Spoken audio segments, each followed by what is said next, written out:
дуруди гарму самимӣ бар шумо. асосгузори сулҳу ваҳдати миллӣ, пешвои миллат, президенти ҷумҳурии Тоҷикистон муҳтарам Эмомалӣ Раҳмон.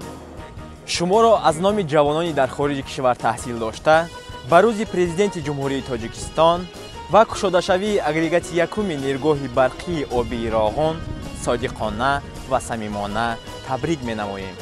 имрӯз кишвари диҳиштосои мо бо ташаббусҳои наҷиб ва созандаи шумо соҳиби боз як иншооти бузурги аср нергоҳи барқии обии Роғон гардид, ки он Тоҷикистони азизамонро боз ҳам равшантару дурахшонтар мегардонад. шумо пешвои миллат муҳаббати мардуми тоҷикро дар қалби худ ҷон намуда баҳри амалӣ гардонидани нияту армонҳои неки онҳо гардидед ва имрӯз мо ҷавонон масъулияти меҳнати пурсамари шуморо баҳравар гардида истодем. шахсияти шумо пешвои миллат бар кулли ҷомеа бархусус мо ҷавонон намуна ифтихор ва ибрат аст. мо ҷавонони кишвар низ худро воқеан давомдиҳандагони ҳадафҳои олии кишвар пиндошта мактаби бузурги ватандӯстии пешвои миллатро сабақи бузурги зиндагӣ интихоб намуда масъулияти бузурги таърихӣ ва қарзи пурифтихори фарзандии худро сарбаландона адо менамоем.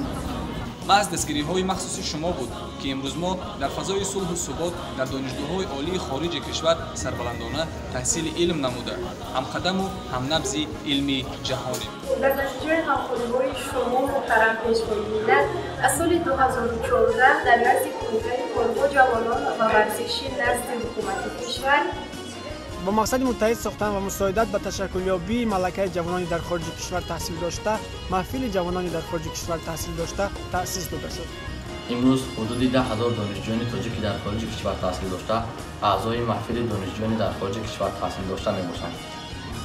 امروز دولت و حکومت کشور در زیر سیاست خردمندانه و جوانپرورانه شما همیشه در پای دستگیری جوانان کوشش به خرج می‌دهند. با اطمینان گفته می‌توانیم که همه ما جوانان که همه روزه شاهد دستگیری های شما می باشیم از کسب هایی که امروز اختصاص کرده ایم و آموخته ایستاده ایم متخصصان خوبی ساحه گردیدند.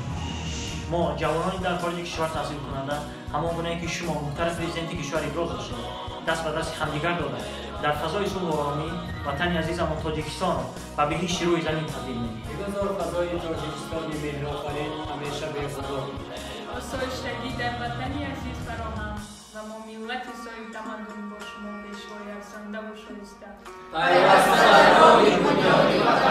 ما جوانان شما را دوست می‌داریم و همیشه پیروی شما خواهیم بود.